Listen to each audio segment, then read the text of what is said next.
Assalamualaikum warahmatullahi wabarakatuh.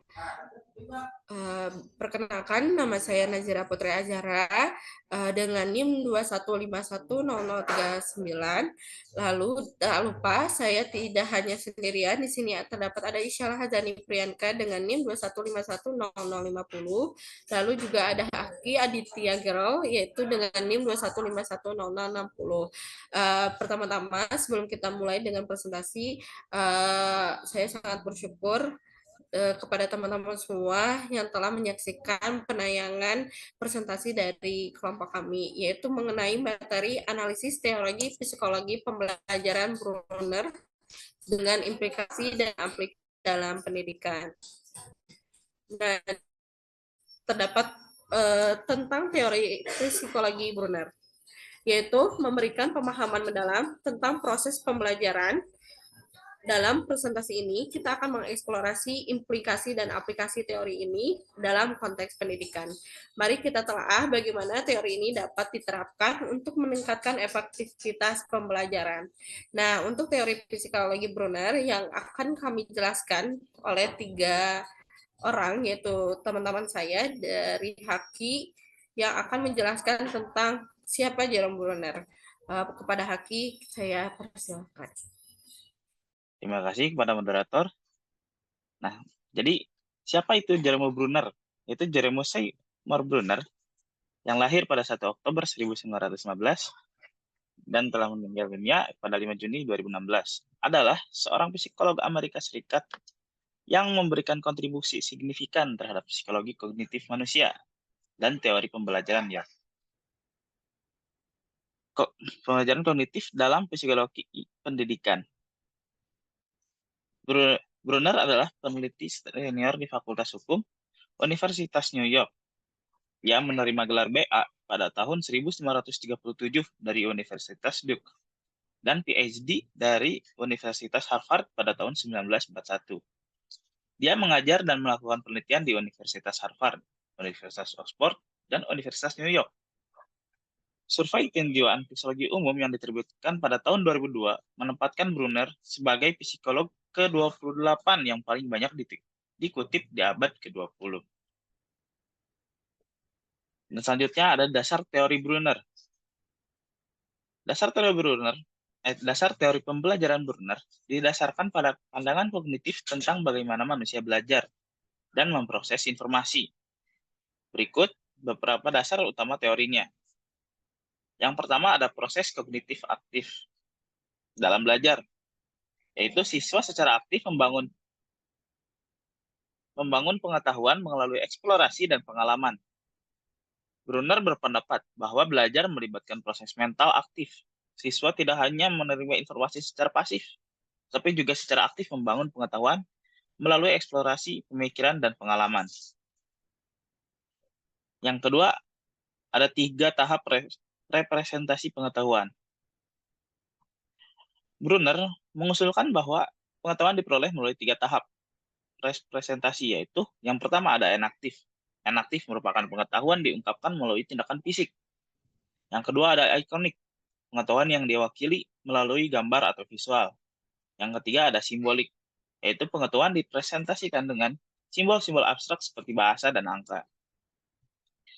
Yang ketiga adalah pembelajaran penemuan, atau disebut juga discovery learning. Brunner menekankan pentingnya siswa untuk menemukan konsep dan prinsip secara mandiri. Dan di sini, guru itu berperan sebagai fasilitator yang mendorong eksplorasi dan pemecahan masalahnya. Yang keempat ada kurikulum spiral. Brunner mengusulkan bahwa kurikulum harus dibangun secara spiral, di mana konsep-konsep kunci diperkenalkan secara sederhana pada awalnya dan kemudian diperdalam seiring berkembangnya siswa. Dan ini memungkinkan pemahaman yang semakin kompleks seiring bertambahnya usia dan pengalaman. Dan dasar yang kelima adalah kesiapan belajar atau readiness for learning. Brunner percaya bahwa siswa dari segala usia dapat mempelajari konsep yang rumit jika diajarkan dengan cara yang sesuai dengan tahap perkembangan kognitif mereka. Dan dasar yang keenam ada pengaruh bahasa dan sosial. Brunner melihat bahasa sebagai alat penting dalam pembelajaran karena bahasa membantu dalam mengkomunikasi dan menyusun ide-ide interaksi sosial. Juga dianggap penting dalam membangun pengetahuan dan pemahaman. Dasar-dasar ini menekankan bahwa belajar bukan hanya tentang menghafal informasi, tetapi tentang memahami konsep-konsep inti dan mengembangkan kemampuan berpikir kritis dan pemecahan masalah juga. Seperti yang tadi dijelaskan pada dasar teori pembelajaran Brunner, ada 3 tahap pembelajaran atau 3 tahap representasi pengetahuan. Yaitu Brunner mengidentifikasi 3 tahap dalam proses pembelajaran, yaitu enaktif, ikonik, dan simbolik. Setiap tahap mencerminkan cara siswa memahami dan mempresentasikan informasi. Memahami ini penting untuk merancang pengalaman belajar yang efektif. Nah, tahap yang pertama yaitu enaktif. Pada tahap ini, pengetahuan dipresentasikan melalui tindakan fisik, yaitu anak-anak atau pelajar memahami dunia melalui interaksi langsung dengan objek-objek dan tindakan-tindakan yang mereka lakukan. Informasi dikodekan dalam bentuk pengalaman motorik. Contohnya, seperti anak belajar konsep penjumlahan dengan menghitung benda nyata, seperti kelereng, balok, atau dan yang lainnya. Mereka menggunakan gerakan tangan untuk memanipulasi objek tersebut. Dan melalui tindakan itulah mereka memahami proses penjumlahan. Yang kedua ada tahap ikonik. Tahap ini terjadi ketika individu mulai menggunakan gambar atau visual untuk mewakili objek atau konsep pada tahap ini.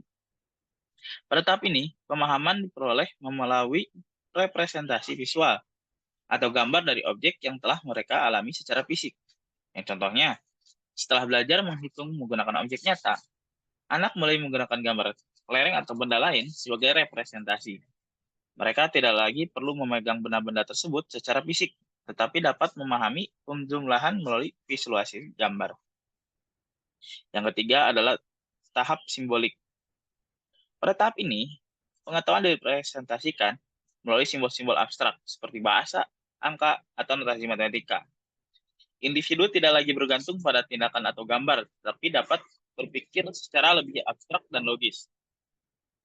Yang contohnya, anak-anak yang sudah memahami konsep penjumlahan bisa langsung menggunakan angka atau simbol matematika seperti 2 ditambah 3 sama dengan 5, tanpa perlu melihat gambar atau menggunakan objek nyata. Mereka telah mencapai pemahaman abstrak tentang konsep penjumlahan. Dan selanjutnya ada implikasi untuk pendidikan. Implikasi dari teori Brunner dalam pendidikan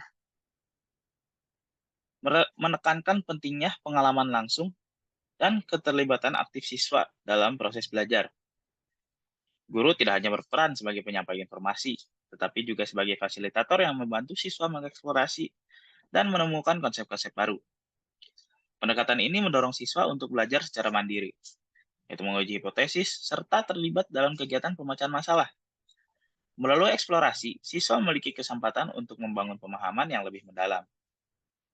Dan bermakna karena mereka tidak hanya menghafal, tapi juga memahami hubungan antar konsep. Metode pengajaran yang sesuai dengan teori Brunner harus dirancang sedemikian rupa agar siswa terlibat dalam kegiatan yang mendorong penemuan pengetahuan secara aktif. Misalnya, alih-alih hanya memberikan rumus matematika kepada siswa, guru dapat membimbing mereka untuk menemukan rumus tersebut melalui percobaan, diskusi, atau penggunaan alat bantu visual. Ini memungkinkan siswa untuk melihat struktur dasar dari disiplin ilmu yang mereka pelajari, sehingga mereka dapat menerapkan konsep tersebut dalam konteks yang berbeda. Selain itu, teori Brunner juga menekankan pentingnya kurikulum spiral, di mana konsep-konsep utama diperkenalkan pada tingkat dasar, kemudian diulang dan diperluas dengan tingkat kesulitan yang semakin tinggi. Ini berarti materi pembelajaran harus diajarkan secara berulang namun dengan pendekatan yang berbeda. Sesuai dengan perkembangan kognitif, hal ini memungkinkan siswa untuk membangun pengetahuan secara bertahap, memperdalam pemahaman, dan meningkatkan kemampuan berpikir kritis mereka dari waktu ke waktu. Dengan demikian, teori Brunner mendorong terciptanya lingkungan belajar yang interaktif, kolaboratif, dan berpusat pada siswa, yang di mana mereka menjadi agen aktif dalam proses belajar, sementara guru menjadi pendukung yang memberikan kerangka kerja untuk membantu siswa memahami konsep dengan cara yang lebih bermakna. Dan selanjutnya ada aplikasi dalam kurikulum. Dalam merancang kurikulum penting untuk memasukkan aktivitas praktis yang mendukung tahap-tahap pembelajaran Brunner, yaitu enaktif, ikonik, dan simbolik. Aktivitas ini harus dirancang untuk memberikan pengalaman langsung dan keterlibatan siswa secara aktif. Di setiap tahap pembelajaran, misalnya pada tahap enaktif, guru dapat menggunakan alat peraga atau simulasi fisik yang memungkinkan siswa memanipulasi objek secara langsung. Ini dapat berupa eksperimen di laboratorium sains, penggunaan matematika dengan benda konkret, atau permainan indukatif yang melibatkan gerakan dan interaksi fisik. Melalui tindakan langsung ini, siswa akan memperoleh pemahaman awal yang konkret tentang konsep yang akan dipelajari. Yang kedua ada pada tahap ikonik. Aktivitas pembelajaran dapat beralih ke penggunaan gambar, diagram, atau visualisasi yang mewakili konsep. Siswa dapat beri tugas untuk membuat sketsa, diagram, atau peta konsep yang menggambarkan materi pembelajaran. Dalam mata pembelajaran seperti geografi, siswa dapat membuat peta topografi, sedangkan dalam matematika mereka dapat menggambar grafik atau bentuk geometri. Penggunaan alat bantu visual seperti infografis, video, dan simulasi komputer juga bisa memperkuat pemahaman mereka pada tahap ini. Yang ketiga ada pada tahap simbolik, yaitu kurikulum dapat mencakup aktivitas yang menekankan pada pemecahan masalah melalui penggunaan simbol, angka, dan bahasa. Dalam tahap ini, proyek berbasis penelitian diskusi kelompok dan studi kasus akan sangat bermanfaat. Misalnya, dalam pembelajaran matematika, siswa bisa diminta untuk menyelesaikan soal dengan rumus yang telah mereka temukan sendiri, mulai eksperimen sebelumnya. Diskusi kelompok tentang isu-isu sosial atau ilmiah juga dapat membantu siswa mengartikulasikan pemikiran mereka dengan menggunakan konsep abstrak, memperkuat keterampilan berpikir kritis dan analitisnya. Dan lebih jauh, penggunaan proyek berbasis pembelajaran atau project based learning dapat diintegrasikan di seluruh tahapan ini. Proyek yang melibatkan eksplorasi mandiri dan kolaborasi dalam kelompok kecil memungkinkan siswa menerapkan konsep yang dipelajari secara nyata dan mengembangkan pemahaman yang lebih mendalam. Dengan demikian, kurikulum yang didasarkan pada teori Brunner tidak hanya meningkatkan keterlibatan siswa, tetapi juga mendukung pembelajaran bermakna yang memberdayakan siswa untuk menjadi pembelajaran mandiri yang kritis. Yang selanjutnya ada peran guru. Nah, guru di sini itu berperan sebagai fasilitator dalam proses pembelajaran, di mana mereka tidak lagi hanya menjadi sumber informasi satu arah, melainkan menjadi pendukung aktif yang membantu siswa dalam mengeksplorasi konsep dan pengetahuan. Tugas utama guru adalah menciptakan lingkungan belajar yang kondusif, di mana siswa merasa nyaman untuk bertanya, bereksperimen, dan mengeksplorasi ide-ide baru. Guru harus mendesain aktivitas pembelajaran yang mendorong siswa untuk berpikir kritis dan memecahkan masalah secara mandiri, baik melalui tugas-tugas individu maupun kerja kelompok. Sebagai fasilitator, guru juga berperan dalam memberikan dukungan terhadap scaffolding, di mana mereka membantu siswa pada saat mereka mengalami kesulitan. Namun secara perlahan, mengurangi bantuan tersebut ketika siswa mulai menunjukkan pemahaman yang lebih baik. Ini membantu siswa untuk mengembangkan kemandirian dalam belajar dan meningkatkan kepercayaan diri mereka dalam menghadapi tantangan akademik. Misalnya, dalam pembelajaran berbasis proyek, guru memberikan panduan awal yang jelas, tetapi kemudian memberi ruang bagi siswa untuk menemukan solusi sendiri. Peran guru sebagai fasilitator juga mencakup memotivasi dan menginspirasikan rasa ingin tahu pada siswa dengan cara mendorong eksplorasi kreatif dan refleksi kritis. Guru tidak lagi memasakkan jawaban atau solusi, tetapi melainkan mengarahkan pertanyaan yang mendorong siswa untuk berpikir lebih dalam dan mempertimbangkan berbagai perspektif. Ini membuat pembelajaran lebih bermakna karena siswa tidak hanya menghafal informasi, tetapi juga memahami struktur dan hubungan antar konsep. Transformasi ini mengubah peran tradisional guru dari pengajar yang dominan menjadi pendamping yang terlibat secara aktif dalam proses pembelajaran siswa. Guru menciptakan ruang untuk dialog interaktif,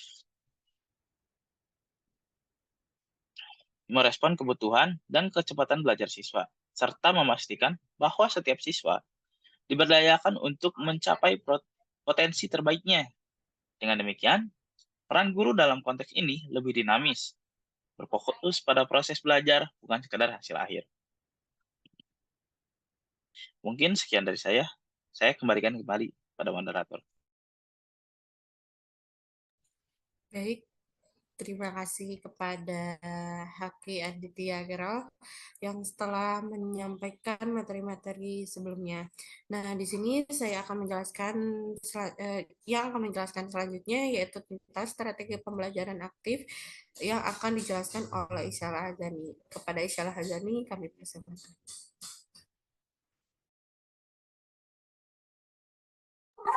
Ela, bentar ya.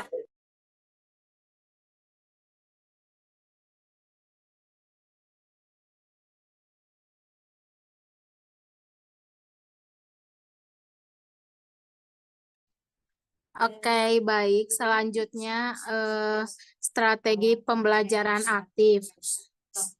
Strategi pembelajaran aktif seperti diskusi, simulasi, dan permainan peran sangat efektif dalam menerapkan teori Brunner karena mendorong siswa untuk secara aktif terlibat dalam proses pembelajaran, bukan sekedar menjadi penerima informasi pasif. Dengan menggunakan strategi ini, siswa didorong untuk berpartisipasi secara langsung dan berpikir kritis, sehingga mereka dapat membangun pemahaman melalui pengalaman nyata dan refleksi mendalam. Melalui diskusi, siswa dapat berbagi pandangan, mendengarkan perspektif lain, dan memperdalam pemahaman mereka terhadap konsep yang dipelajari. Diskusi juga memberi mereka kesempatan untuk merumuskan ide-ide secara verbal yang sesuai dengan tahap simbolik dalam teori Brunner, di mana siswa mulai menggunakan bahasa dan simbol untuk memproses informasi secara lebih abstrak. Simulasi memungkinkan siswa untuk menempatkan diri mereka dalam situasi yang meniru konteks dunia nyata. Ini membantu siswa memahami aplikasi konsep yang lebih kompleks dengan cara yang lebih konkret. Dalam simulasi, mereka bergerak dari tahap enaktif, mengalami langsung, ke tahap ikonik, menggunakan presentasi visual, dan akhir ke tahap simbolik saat mereka menganalisis hasil dari simulasi tersebut. Permainan peran atau role playing memberi siswa kesempatan untuk mengeksplorasi berbagi perspektif melalui pengalaman langsung. Misalnya, dalam pelajaran sejarah atau sosiologi, siswa bisa mengambil peran tokoh sejarah atau masyarakat tertentu. Ini mendorong pembelajaran kolaboratif atau memungkinkan siswa mengeksplorasi konsep abstrak melalui tindakan nyata, menghubungkan antara teori dan praktik. Nah, secara keseluruhan, strategi pembelajaran aktif ini memberikan ruang untuk eksplorasi, refleksi, dan pembelajaran mandiri yang semuanya selaras dengan prinsip-prinsip inti dari teori Brunner. Dengan metode ini, siswa tidak hanya menghafal informasi, tetapi juga menginternalisasi dan membangun pemahaman yang lebih dalam tentang materi yang dipelajari melalui partisipasi langsung. Guru bertindak sebagai fasilitator yang membimbing proses tersebut, memastikan setiap siswa terlibat dalam pembelajaran yang bermakna dan dinamis.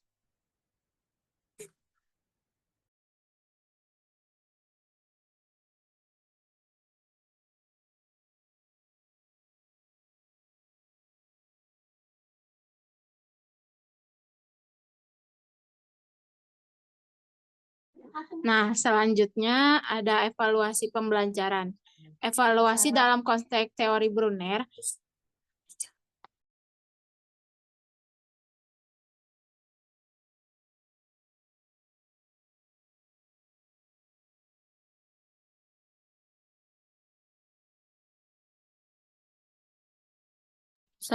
lanjut ya, ulangi. Selanjutnya, evaluasi pembelajaran. Dalam evaluasi konteks teori Brunner harus berfokus pada proses dan hasil pembelajaran, sehingga tidak hanya menilai hasil akhir, tetapi juga perjalanan siswa dalam mencapai pemahaman. Penilaian formatif yang dilakukan selama proses pembelajaran sangat penting dalam membantu siswa mengenali kemajuan mereka. Umpan balik yang diberikan secara berkelanjutan mungkin siswa untuk mengidentifikasi area yang perlu diperbaiki, memperdalam pemahaman konsep, dan memperbaiki kesalahan dengan segera. Evaluasi formatif dapat berupa tes kecil, diskusi kelas, pengamatan langsung, atau refleksi individu yang bertujuan untuk mengukur sejauh mana siswa telah mencapai presentasi simbolik dari konsep yang diajarkan, sesuai dengan teori Brunner. Penilaian ini juga harus memberi kesempatan kepada siswa untuk berpikir kritis dan menghasilkan solusi kreatif terhadap masalah yang dihadapi. Selain itu, guru dapat menggunakan rubrik yang jelas dan instrumen evaluasi kualitatif yang menilai pemahaman konseptual dan kemajuan berpikir tingkat tinggi siswa daripada sekadar menguji hafalan. Nah, dengan berfokus pada proses pembelajaran, evaluasi ini memberikan siswa kesempatan untuk membangun dan memperbaiki pemahaman mereka secara bertahap, selaras dengan prinsip kurikulum spiral Brunner, di mana konsep diperkenalkan dan dikembangkan secara bertahap. Evaluasi semacam ini bukan hanya menilai pengetahuan yang telah dikuasai, tetapi juga menilai bagaimana siswa membangun pengetahuan tersebut, membantu mereka menjadi pembelajar mandiri yang lebih baik.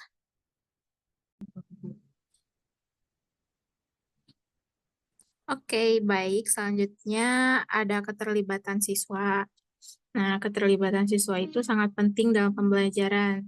Teori Brunner menggarisbawahi pentingnya menciptakan minat dan motivasi.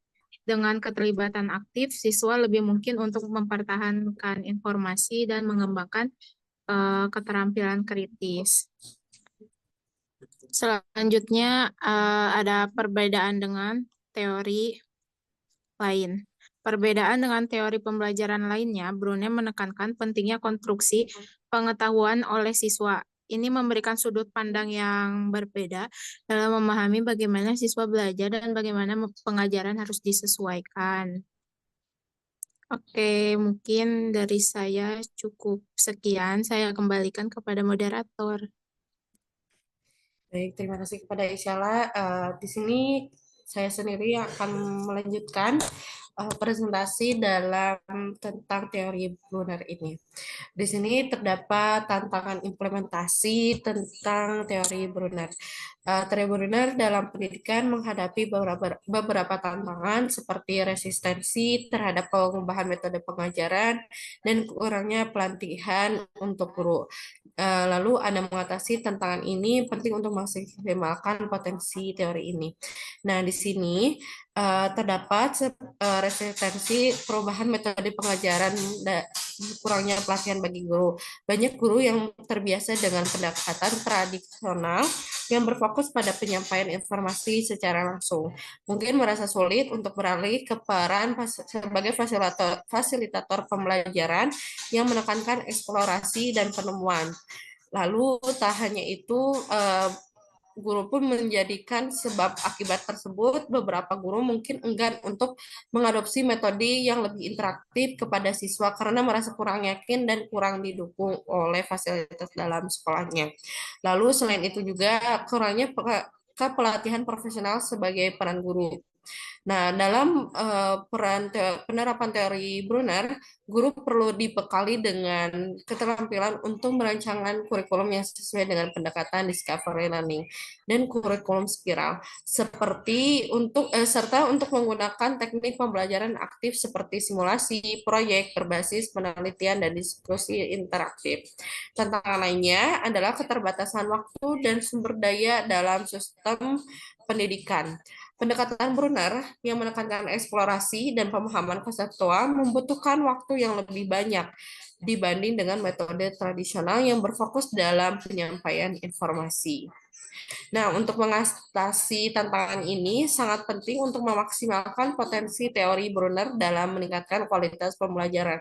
Upaya itu perlu dilakukan untuk memberikan dukungan dan pelatihan berkelanjutan bagi guru serta menciptakan budaya sekolah untuk mendukung inovasi dalam metode pengajaran. Selain itu, sistem pendidikan harus lebih fleksibel dalam memberikan waktu dan sumber daya yang diperlukan untuk menerapkan pendekatan secara efektif. Lalu di sini juga terdapat studi kasus. Studi kasus yang berhasil menerapkan teori Brunner menunjukkan peningkatan dalam prestasi keterlibatan siswa melalui penerapan metode yang sesuai. Siswa dapat merasakan manfaat langsung dari pendekatan ini dalam pelajarannya. Nah, studi kasus yang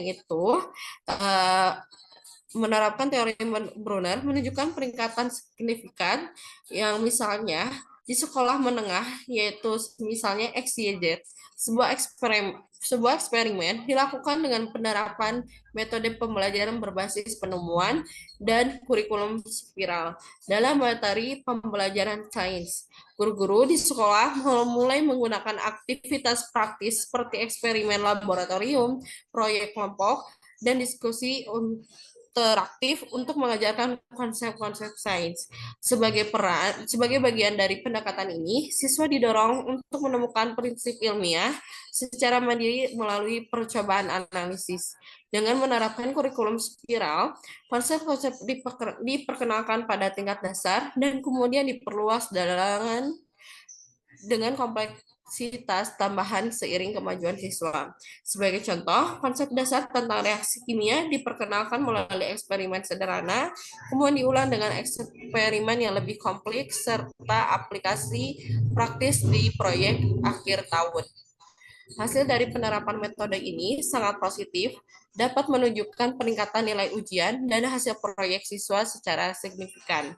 Dibandingkan dengan metode tradisional yang sebelum digunakan, selain itu, tingkat keterlibatan siswa juga meningkat, yang terlibat dari partisipasi aktif dalam diskusi, minat yang tinggi, dan melakukan eksperimen dan kemampuan berpikir kritis siswa yang lebih baik. Studi kasus ini menunjukkan bahwa dengan penerapan metode Brunner, teori Brunner, siswa tidak hanya mendapatkan manfaat dalam hal prestasi akademis, tetapi juga dalam mengembangkan keterampilan berpikir kritis dan motivasi belajar. Pendekatan pembelajaran aktif eksploratif memungkinkan siswa merasakan pengalaman belajar yang lebih mendalam, bermakna hingga pada akhirnya mendukung pencapaian hasil belajar yang baik. Lalu terdapat teknologi dalam pembelajaran. Penggunaan teknologi dalam pendidikan dapat secara signifikan mendukung prinsip Brunner dengan menyediakan pengalaman belajar yang interaktif dan memungkinkan siswa untuk mengeksplorasi konsep secara lebih mendalam. Alat digital seperti aplikasi pembelajaran, simulasi virtual, dan platform edukasi online menawarkan berbagai cara inovatif untuk mengimplementasikan metode pembelajaran berbasis pertemuan dan kurikulum spiral. Aplikasi pembelajaran dan program komputer edukatif memungkinkan siswa untuk berinteraksi langsung dengan materi pembelajaran yang berbasis simulasi dan permainan edukatif. Misalnya, dalam pembelajaran sains, simulasi laboratorium virtual memungkinkan siswa melakukan eksperimen yang sulit dilakukan di dunia nyata, seperti eksperimen kimia kompleks atau simulasi ekosistem. Simulasi ini mendukung tahap inaktif dan ikonik terdapat dalam teori Brunner, maka siswa dapat mengalami dan memvisualisasikan konsep secara langsung.